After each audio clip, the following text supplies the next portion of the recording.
Om Sadashivasamarambham Shankaracharya Madhyamam Asmadacharya Paryantam Vande Guru Paramparam. Om. Good. Be seated, please.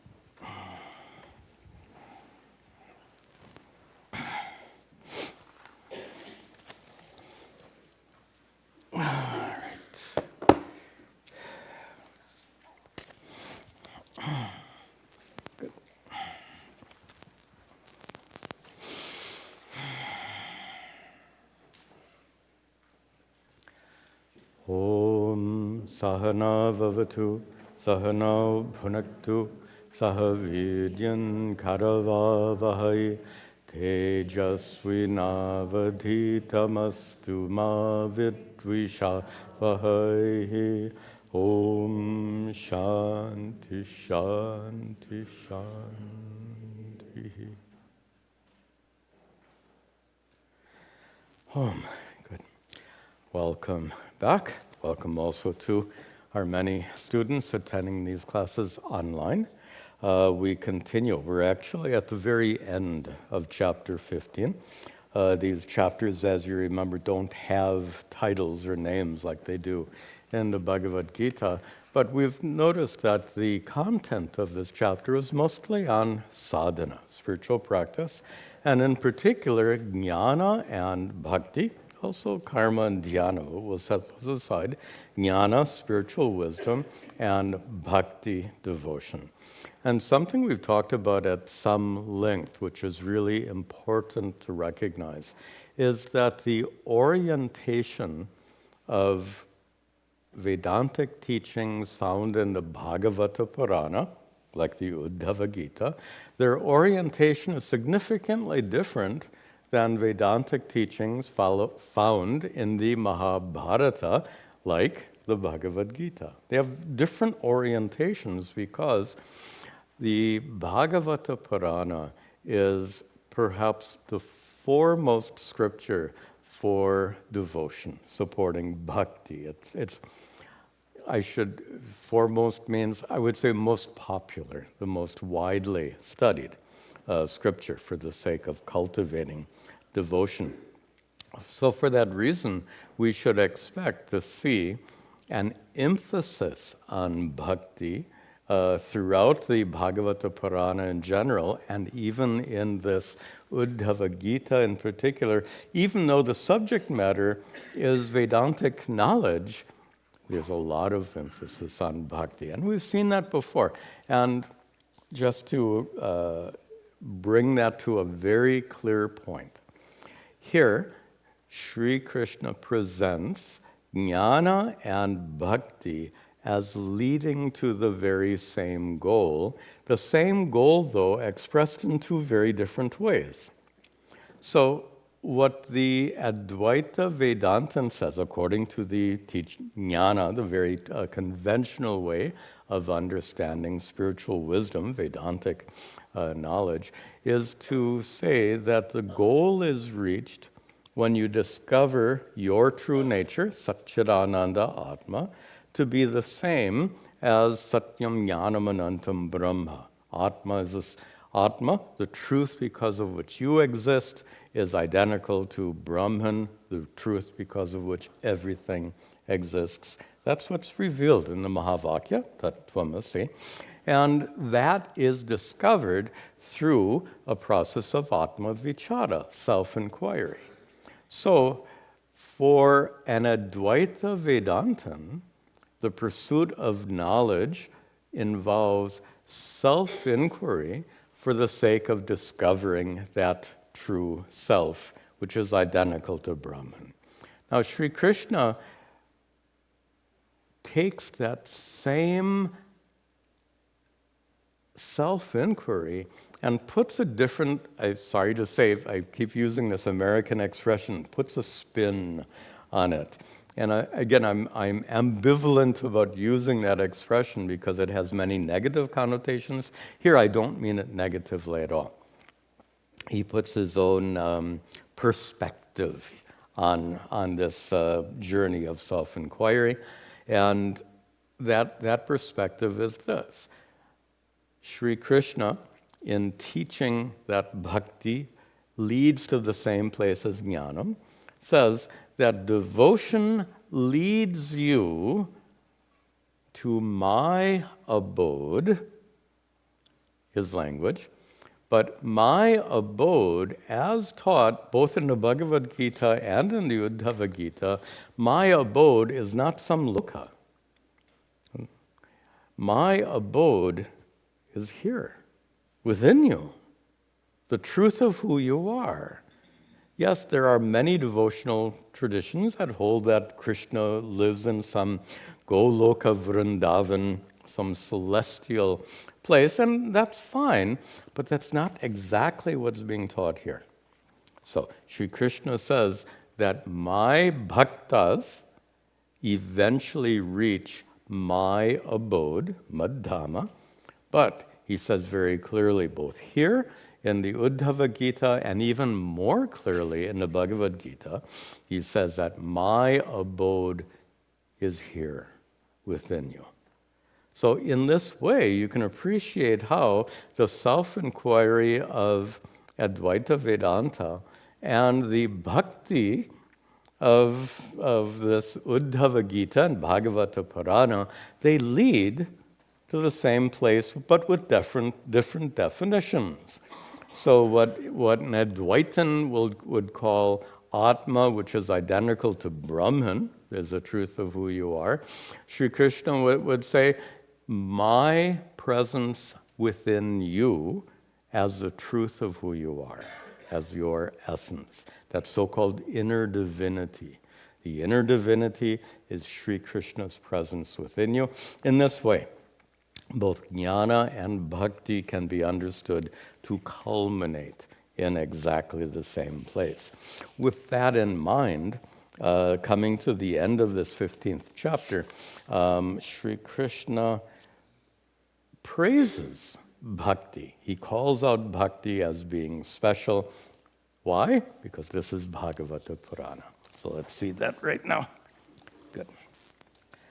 Na kinchit sadhavo dhira, na kinchit sadhavo dhira, bhakta he kanti no mama, bhakta he kanti no mama, vanshantyapi maya dattam, vanshantyapi maya dattam, kaivalyam apunarbhavam, kaivalyam apunarbhavam. Mama bhaktaha, second line. Mama bhaktaha, my devotees.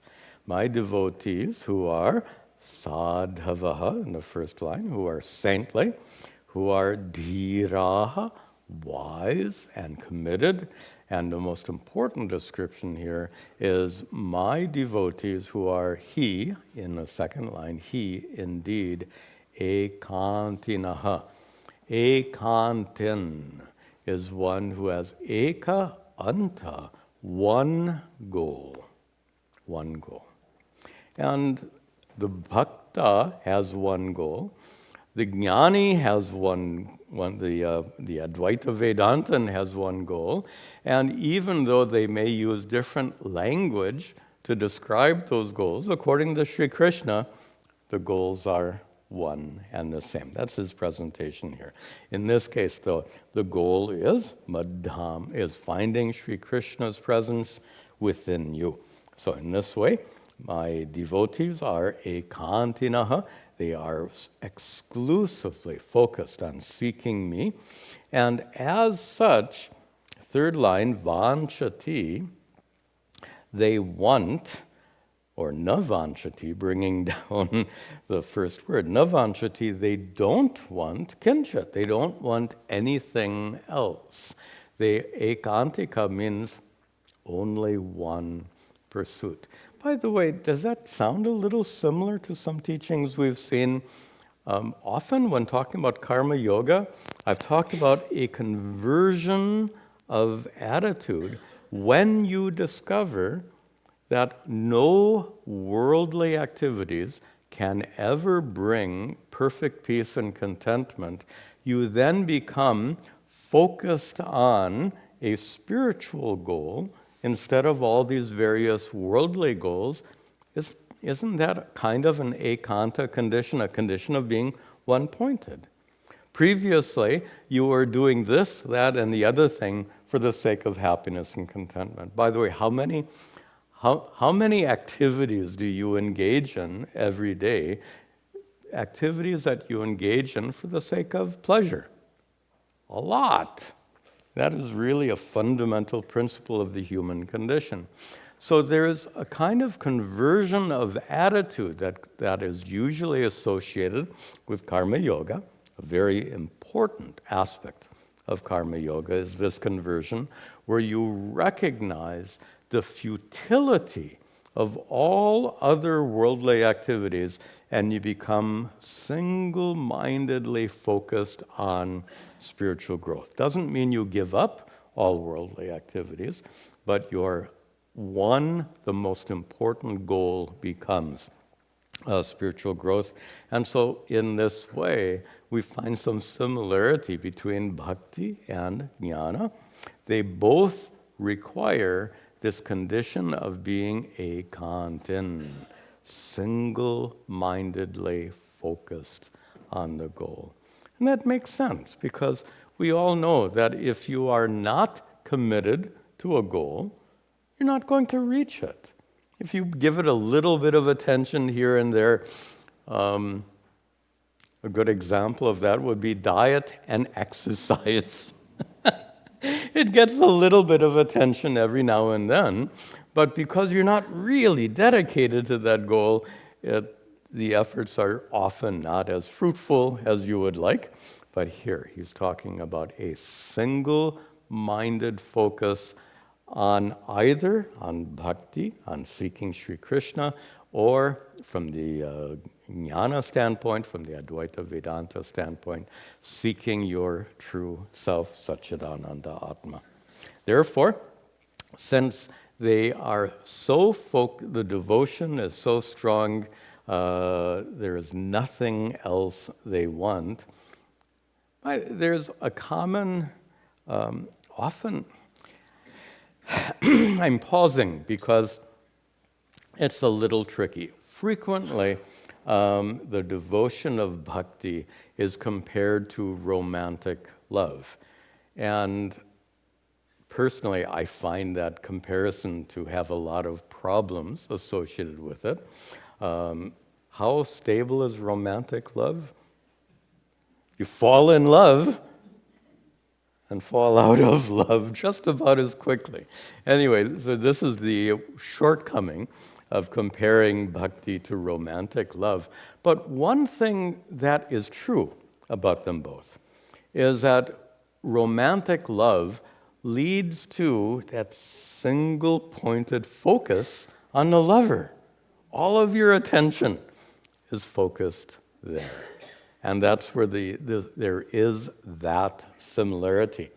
And so when the bhakta is so devoted to Sri Krishna that they don't want anything else,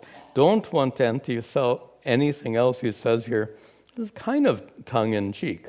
Api, in the third line, api mayadatam, even if I were to give them, they don't want anything else, even if I offer them kaivalyam or apunarbhavam. Kaivalyam is the word used for moksha, liberation, in the Yoga Sutras. In the tradition of meditation, and those who follow the Yoga Sutras as the main path, they call the goal kaivalyam. What we call moksha they call kaivalyam. Also, what we call moksha can also be called apunarbhavam. Punarbhava means rebirth. Apunarbhava, freedom from rebirth. Moksha means freedom. In this case, freedom from rebirth. So Sri Krishna says, and I'll paraphrase here, even if I were to offer them the goal reached through yoga and meditation, or if I were to offer them the goal reached through Advaita Vedanta, Sri Krishna says, a little bit tongue-in-cheek, they wouldn't accept it because they're focused on me.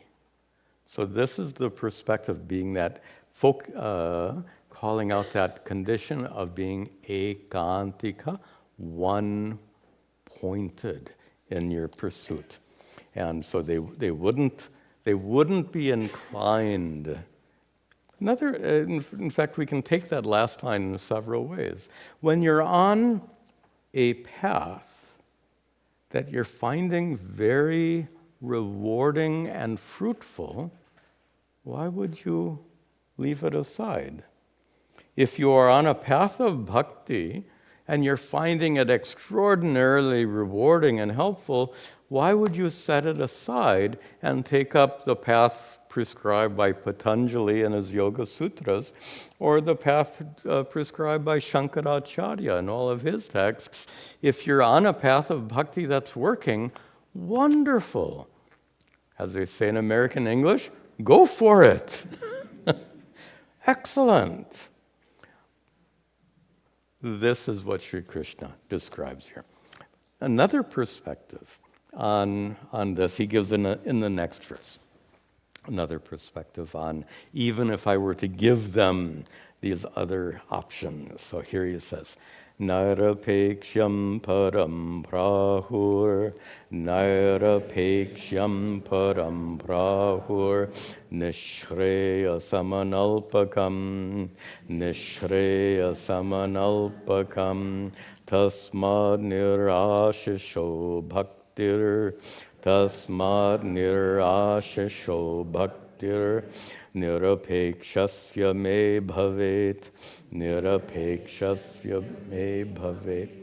He's making an observation here about that word ekanta comes very strongly in these verses. That single-pointed pursuit, that intense, narrowly focused pursuit. When you're so fixed on this pursuit, everything else becomes trivial, unimportant. Trying to think of an example in maybe in your lives. If many of you have, I've not had this experience, many of you have, when you're expecting your first baby. Ekanta. That, I presume, that becomes a tremendous focus of your attention and your concern. So we can have that same focus of attention and effort in many aspects of life, sometimes in a job, sometimes at home, and hopefully in spiritual life as well, where it becomes such a priority that it draws your attention. Let me just finish this metaphor. Think of how much your attention was drawn if you're expecting your first child. Imagine having your attention drawn to the Uddhava Gita with the same intensity. Not likely, I appreciate that, but imagine how powerful that would be in your spiritual practice. If you were as drawn to spiritual growth as you are drawn to other important things in life. To be honest, this is a kind of commitment, ekantika, that condition of being one-pointed. This is the kind of condition that really is required to reach the goal of spiritual life. All of you are making progress, without question. You're coming to these classes, you're doing other things as well. So all of this will keep you moving forward on your spiritual path.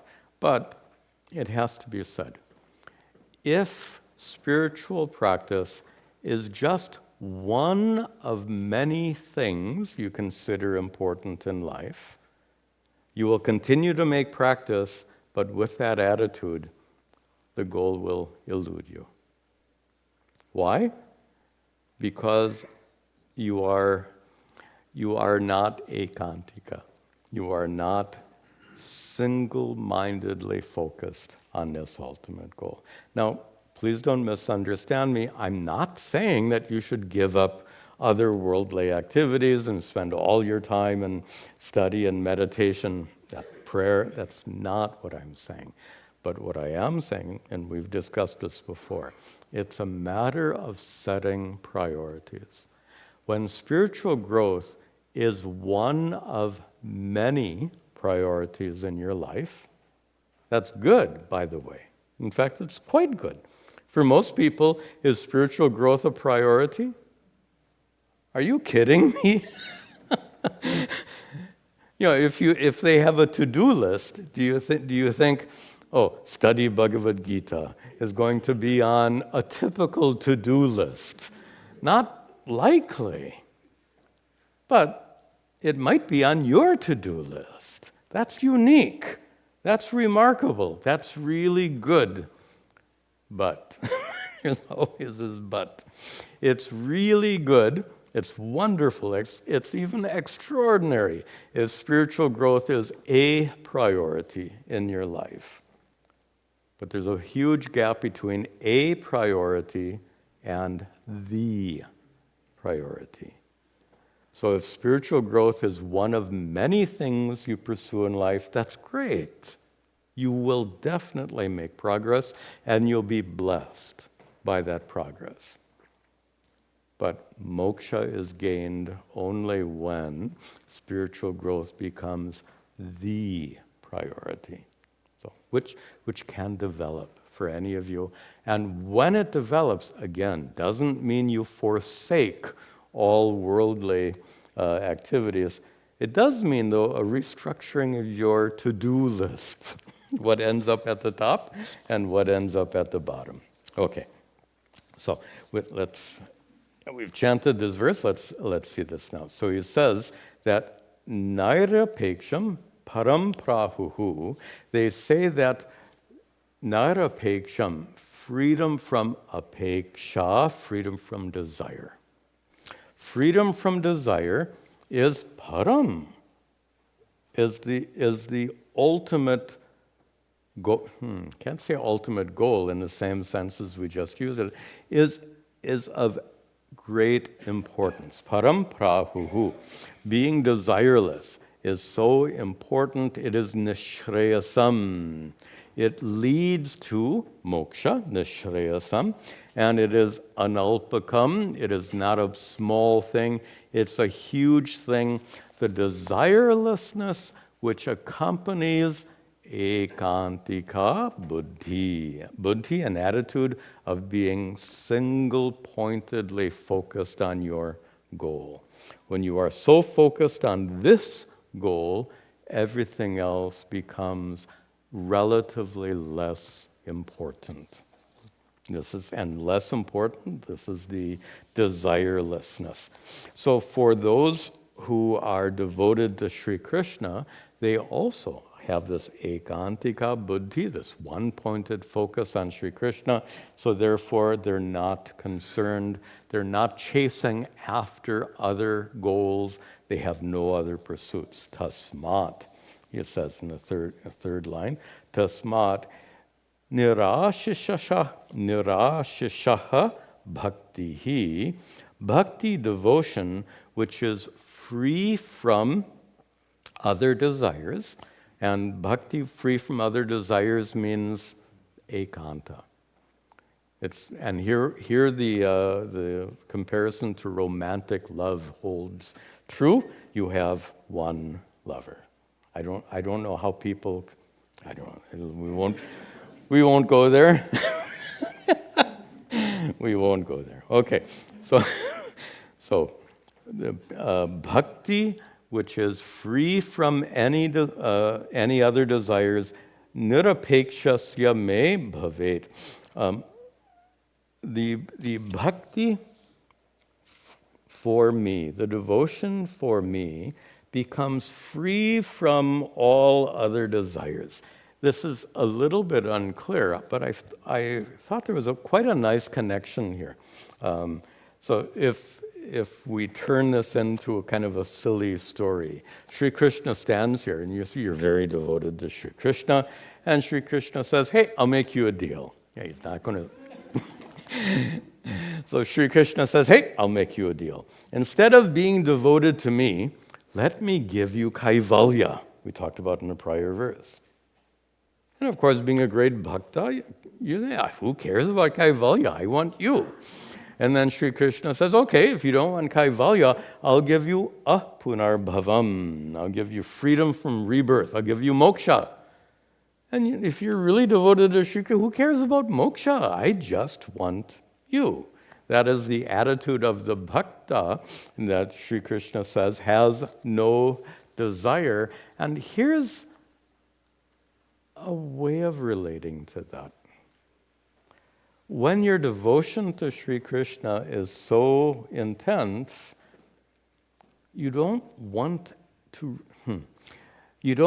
receive anything, because it seems like receiving something is creating a burden on him. The metaphor that sticks in my mind, and you may find this helpful, think about your parents. When you were children, you asked your parents, can I have this, can I have that, right? You ask incessantly, you ask your parents for so many things. They didn't always say yes, but you still probably got quite a bit from your parents.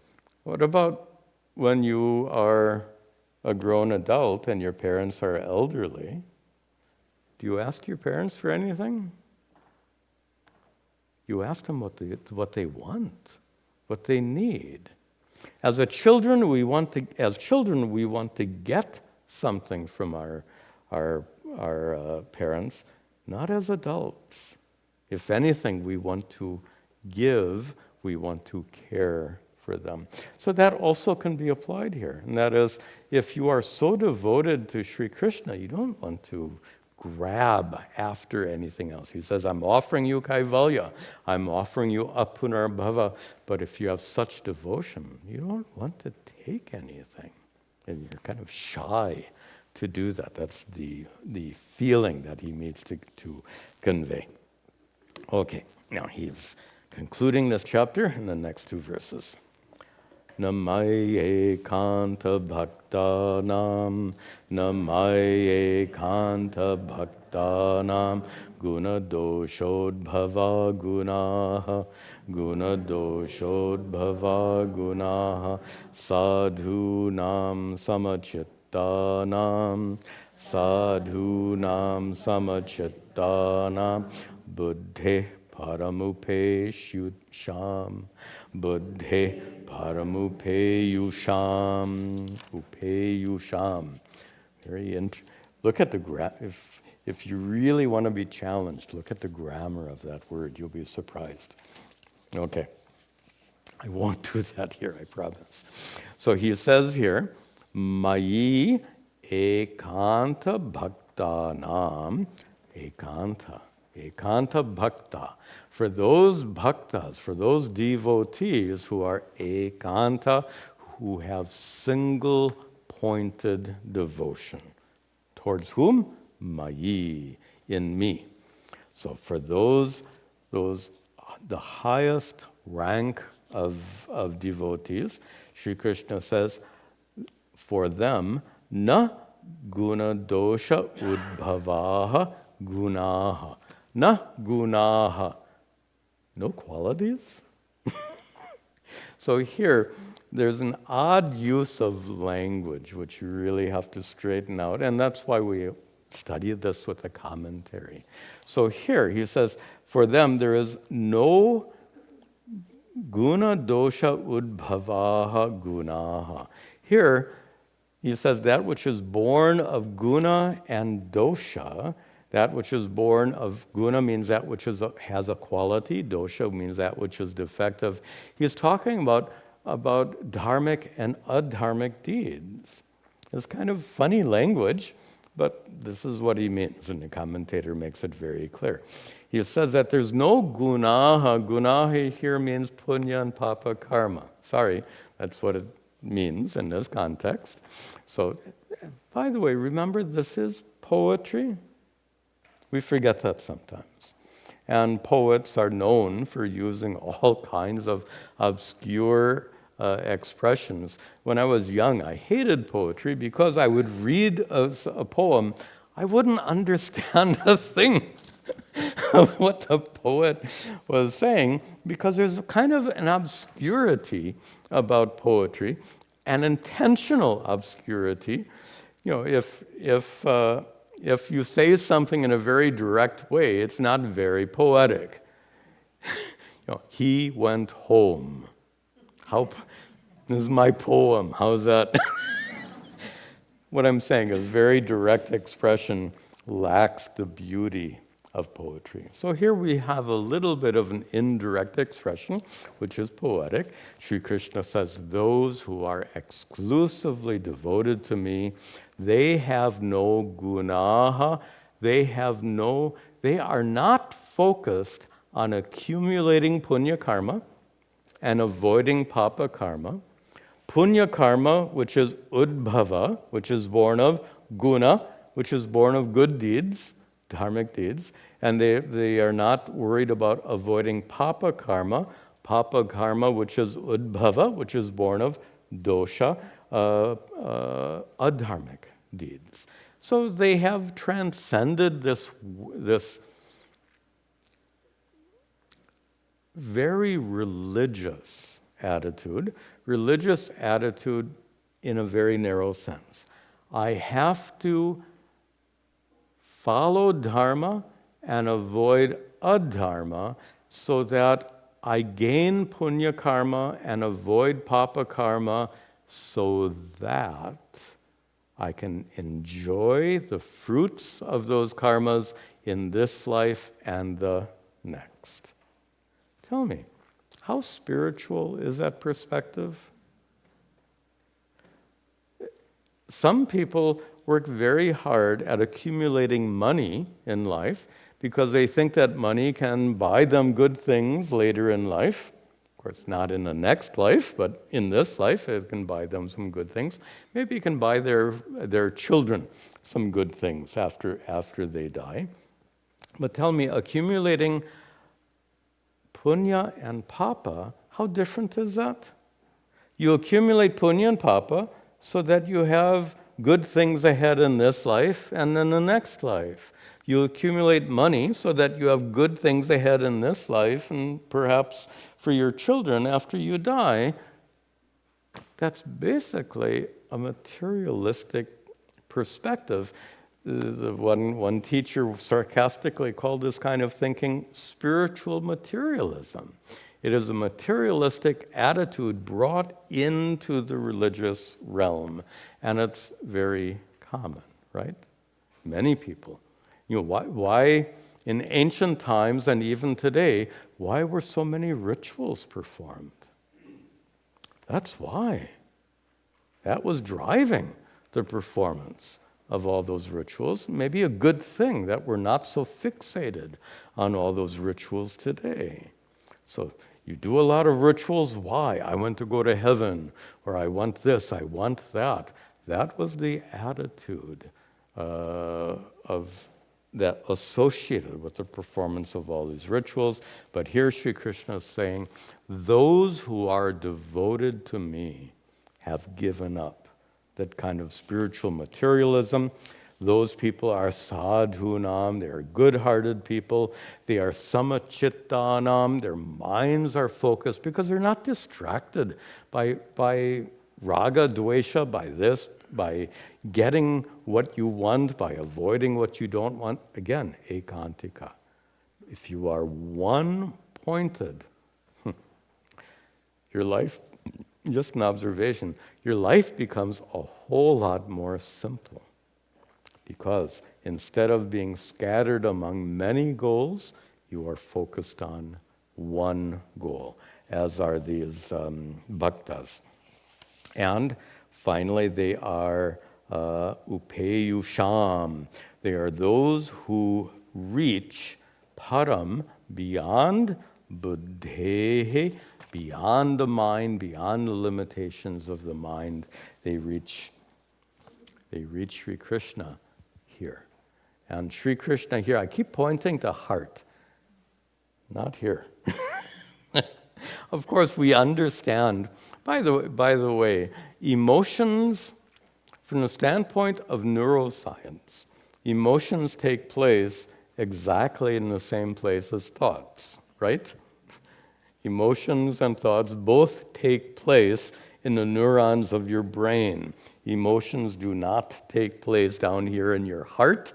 Your heart doesn't feel anything, and thank goodness, your heart is a muscle. Think about that. It just goes on squeezing and squeezing and squeezing. It's a muscle. Muscles don't have emotions. Make sense? Okay. Yet, it's crucial to understand the difference between head and heart, between buddhi and manas, between intellect and emotions. Crucial. So when I point to heart, we're pointing to the locus of feeling. And when in this discussion of bhakti, it's all about what you feel. It's using your feelings in your spiritual practice. It is a simple way of describing bhakti. So therefore, buddhehe param, they transcend the limitations of intellectual activity, leading us to the final verse of this chapter. Evam etan mayadishtan, anutishtanti me pataha, anutishtanti me pataha, kshemam vindanti matsthanam, yad brahma paramam viduhu, yad brahma paramam viduhu. Start in the second line, talking about the bhaktas who anutishtanti, they follow. Me pataha, my path. My path which leads where? Look down the line, matsthanam. My path which leads to matsthanam, madhama, my abode. And what about those? How can you follow that path?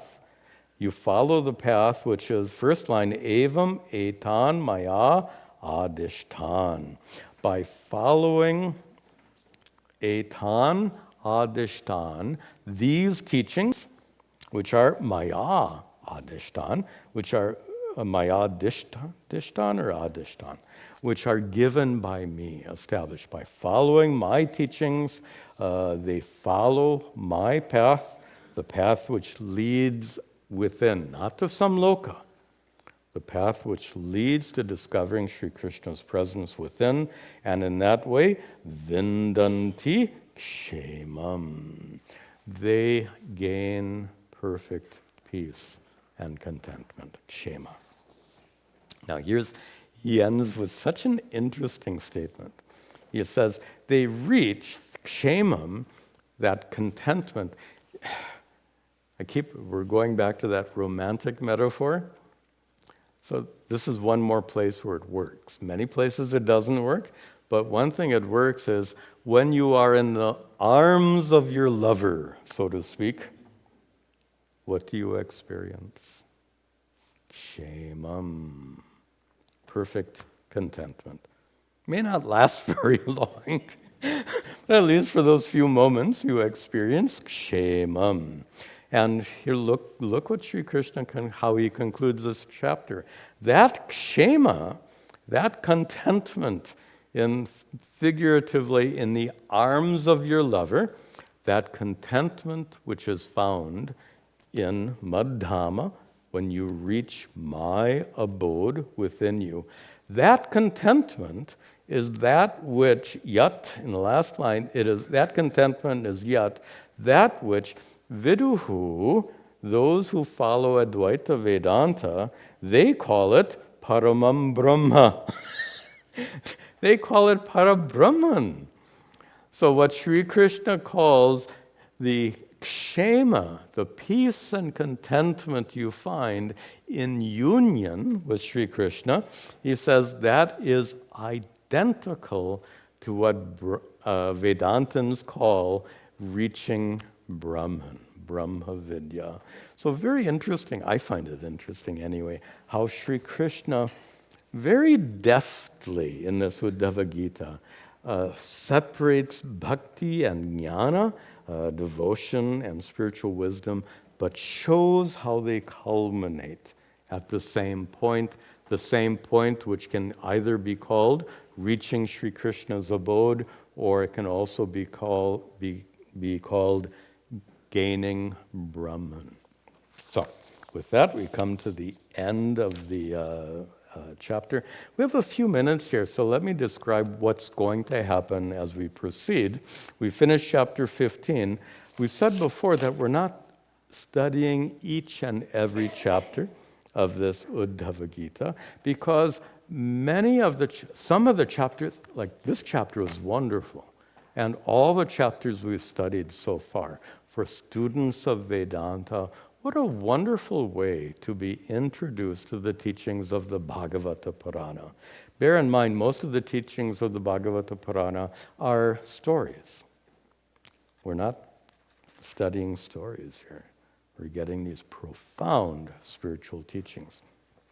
But in that Uddhava Gita, which, as I said, is 2 or 3 times as long as the Bhagavad Gita, so we want to stay focused only on those portions which are really focused on these spiritual teachings. For that reason, we've finished chapter 15, we're going to skip chapter 16 and 17, and then continue with chapter 18.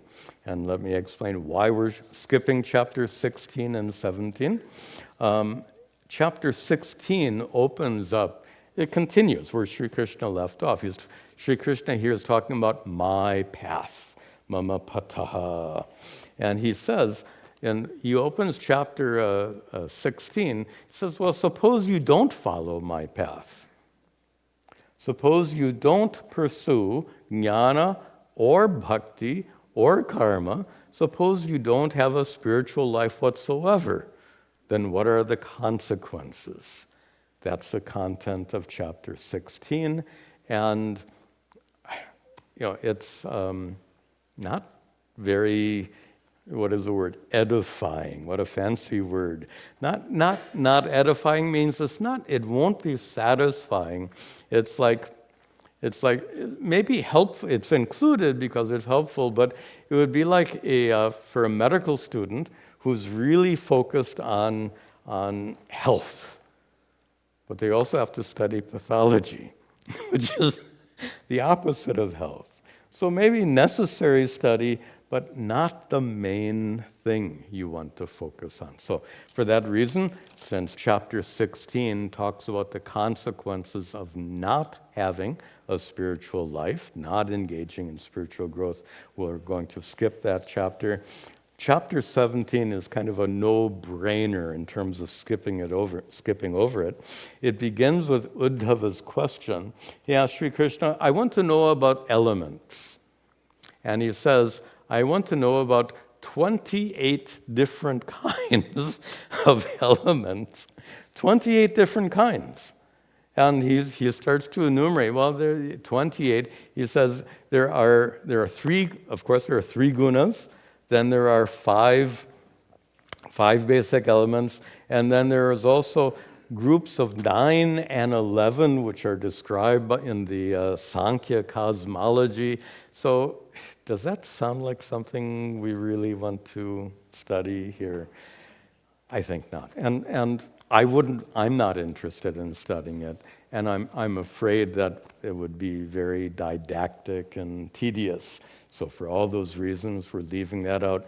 We will resume with chapter 18, which actually it is a story. I said Bhagavata Purana is mostly stories. This is a story, chapter 18, but it's kind of a special story. It's a story of a man, a Brahmana, who lives in Avanti, the modern Ujjain. He lives there. He's wealthy. He's also a miser, and his family hates him. Everyone hates him. He's really just a very obnoxious fellow.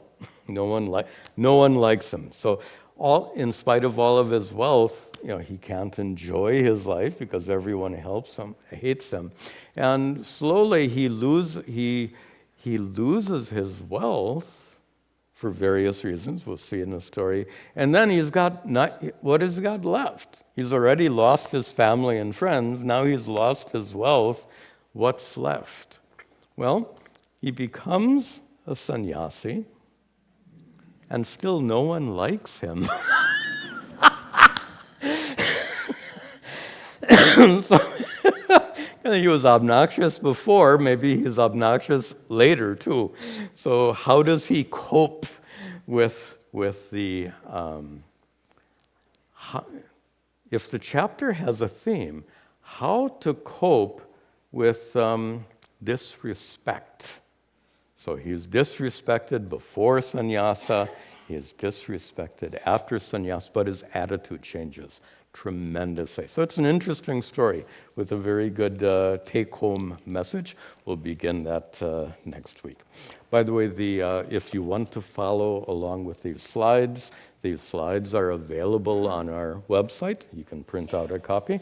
Also tomorrow we have our Vedanta class at 10 o'clock, followed by Satsanga at 11. Come with your questions. We'll conclude with our prayers.